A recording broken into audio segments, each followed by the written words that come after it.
Petit story time. Avant de commencer, j'ai une question. Les filles qui êtes au lycée, au collège, et puis les professeurs là gâchent vos vies, vous donnent de mauvaises notes, ils vous draguent, ils vous menacent, ils vous intimident, et puis vous ne parlez pas là. Vos bouches les faites pourquoi? Votre bouche là, elle est faite pourquoi? Vous ne pouvez pas parler parce que c'est professeur. Toi, ton professeur va t'intimider, va te draguer, il va te menacer. Tu ne peux pas parler, tu ne peux pas aller le dénoncer quelque part parce que tu as peur. Vous aimez ça. Aujourd'hui, je vais vous dire, vous aimez ça. Pour la petite histoire, je vais vous raconter. Moi, quand j'étais en seconde C au lycée moderne d'Azopé, donc seconde C, pour ceux qui ne savent pas, c'est la série scientifique. Au lycée moderne d'Azopé, je faisais la série scientifique seconde C. Un jour, en partant en route pour l'école, j'ai croisé mon professeur de physique. Donc, il m'arrête, il me dit, ah, ça va et tout. J'ai dit, oui, mais vraiment, c'était hors de l'école, hein, parce que c'était en ville. Moi, je partais à l'école et je l'ai croisé. Il me dit, ça va. Je dis, oui, ça va. Et tout. Il dit, rappelle-moi ton nom. Je dis, ah, c'est Ouedraogo. Ah, mademoiselle Ouedraogo, ça va. Je dis, ah oui, monsieur, ça va, merci. Il dit, ah, tu sais, à l'école, je t'ai remarqué pendant mes cours et tu es vraiment très calme, j'aime bien ton affaire et tout. C'est vrai qu'il y a déjà un chef de classe. Donc, moi, pendant mon cours, je vais te désigner le chef de classe et quand quelqu'un bavarde et tout, c'est toi qui prends les noms de bavard et s'ils ont besoin de fascicules, c'est pas toi, ils partent, tu vas vendre mes fascicules, tu seras comme ma trésorière. D'accord, jusque-là, tout va bien, et il faut préciser qu'à l'époque, j'avais 16 ans et le gars, le professeur en question, il devait être dans la quarantaine, peut-être 43, 44, un truc de ce genre.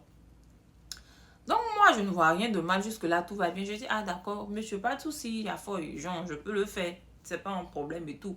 Donc il me dit, ah ok, donc faut me donner ton numéro et je vais t'appeler, tu vas prendre des fascicules, après on va parler de ça. Mais vraiment gentiment et sans arrière-pensée. Mais je dis, d'accord monsieur, et j'avais aussi un téléphone portable. J'avais un téléphone portable, donc je lui ai remis mon numéro tranquille. Le lendemain, on avait classe avec lui. Quand on arrive en classe, il me dit, ah, je prends le nom des bavins, genre de commencer à mettre en exécution ce qu'il m'a dit de faire et tout. Ah, tu prends le nom des bavards, après je te donne des fascicules et tout. Si des élèves ont besoin, ils vont t'approcher. Je dis, ok, jusque-là, tout va bien. Un samedi, je suis assise à la maison, je vois mon téléphone qui sonne, c'est le professeur. J'ai trouvé ça tellement bizarre. Il m'appelle un samedi par rapport à quoi? Les fascicules que tu ne m'as pas encore donné. Donc, c'était même quoi la raison même de l'appel. Donc, je réponds, je dis oui, allô, monsieur. Il dit, allô, ça va? Je dis, ah oui, ça va. Il dit, ah, tu fais quoi? Je dis, aïe, je fais rien, je suis à la maison. Ah, je suis assis dans tel maquis là, est-ce que tu peux me retrouver? Pardon? Est-ce que tu peux me retrouver? J'ai dit non. Oui, bec, j'ai la bouche. Je dis non parce que même déjà, même, je savais ce genre de comportement, on avait déjà parlé en milieu scolaire, quand on vient nous sensibiliser, ce genre de professeur et tout. Donc, dès la base, et moi, quand j'étais petite, effrontée, j'étais. Moi, quand je ne veux pas quelque chose, je dis non. Peu importe qui est devant moi, ou tu as 500 mètres, tu as 10 mètres, surtout même quand ça ne m'arrange pas. Ma facilité à dire non. C'est pour ça même au quartier, on disait que je suis impoli. Moi, au quartier, on disait que j'étais impoli. Les enfants, quand on dit que je suis impoli, généralement, c'est parce que c'est pas tout, ils acceptent. Ils savent dire, ils savent regarder dans les yeux pour parler. Donc, je dis non, on ne peut pas se voir, monsieur.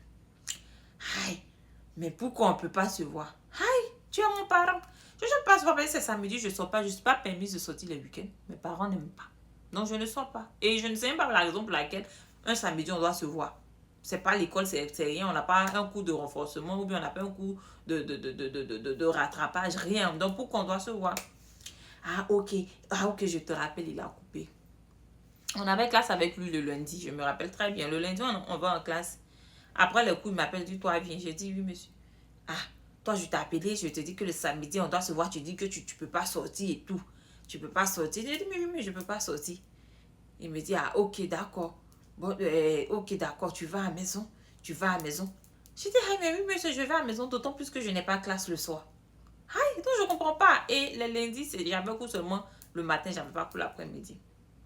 À 13h, en route pour la maison, je vois mon téléphone qui sonne, c'est lui encore. Je réponds, je dis, oui, monsieur. Ah, tu as dit que tu n'as pas cours le soir, non? Tu n'as pas cours ce soir, non?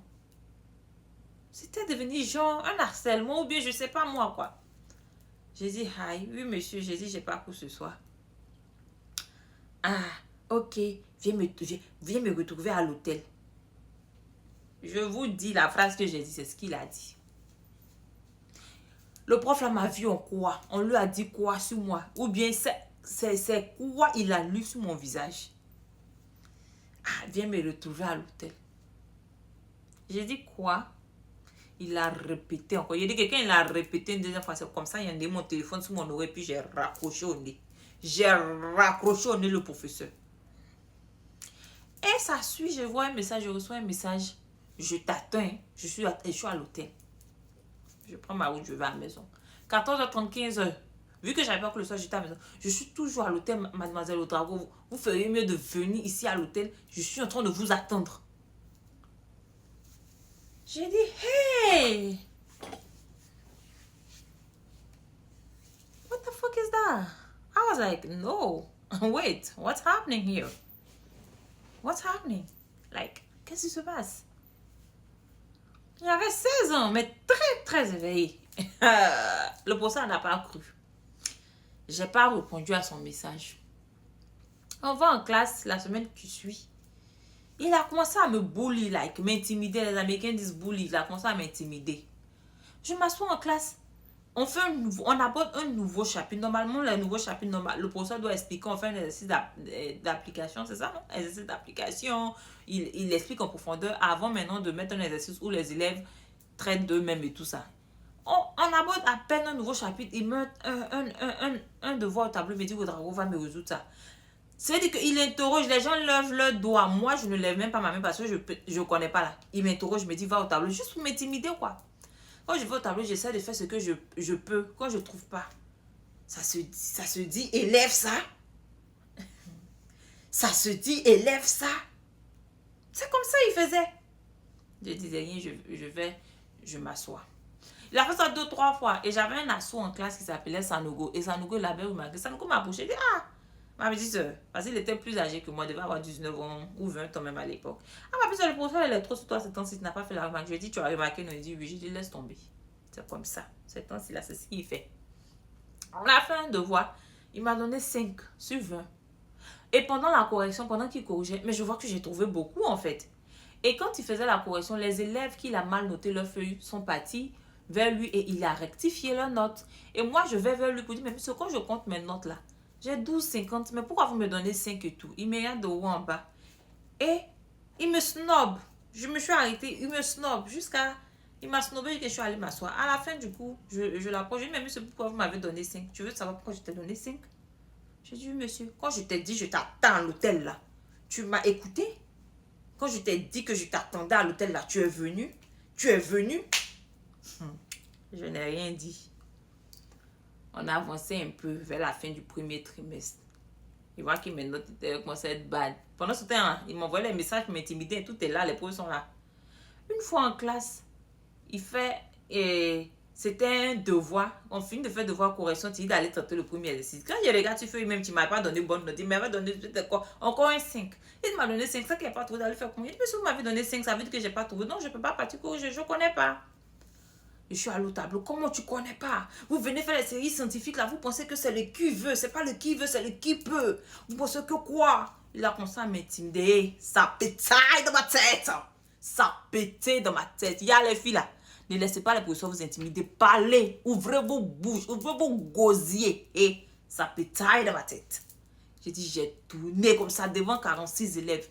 Il dit, monsieur, ça va pas chez vous? Oui, j'ai dit ça. Mes élèves, mes amis de classe peuvent venir témoigner en commentaire. C'est parce qu'il me drague que je veux pas. C'est pour ça qu'il fait ça. Voilà les messages. Tu appelles une petite fille de 16 ans. Je t'attends. L'auteur, toi, un vieux. Tu es marié, un père de famille. C'est un enfant de 16 ans qui t'intéresse. Je t'attends. L'auteur t'attend. Tu n'as pas honte. Un vieillard comme toi. Tu veux mettre ta colère sur moi. Tu veux mettre c'est quelle manière de satisfaire votre sale libido. Ça, en classe, j'ai pété pour lui. J'aurais pété pour lui. J'étais fière. Le professeur a baissé sa tête. Mon ami, ça nous est venu me prendre. Il faut te calmer. Il ne faut pas faire. Il va mettre son dévolu. Je dis, je m'en fous. Bien.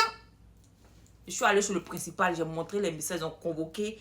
Mon papa, ils l'ont convoqué le lendemain. Il faut le voir. Mon papa dit, j'ai porté plainte contre toi. Je vais te porter plainte. Pour harcèlement. Je vais te porter plainte. C'est quoi ça? Tu n'as pas honte. Crier dans le bureau du principal. Le principal a demandé pardon. Si tu portes plainte, ils vont lui retirer son quoi de professeur pendant combien d'années pour après exercer. Nanana. On s'est calmé et tout. Depuis ce jour-là, quand ils me voient en classe, il y a respect. Et s'ils vous font du sale, chier pour eux. Ils peuvent rien faire. Ils sont méchants.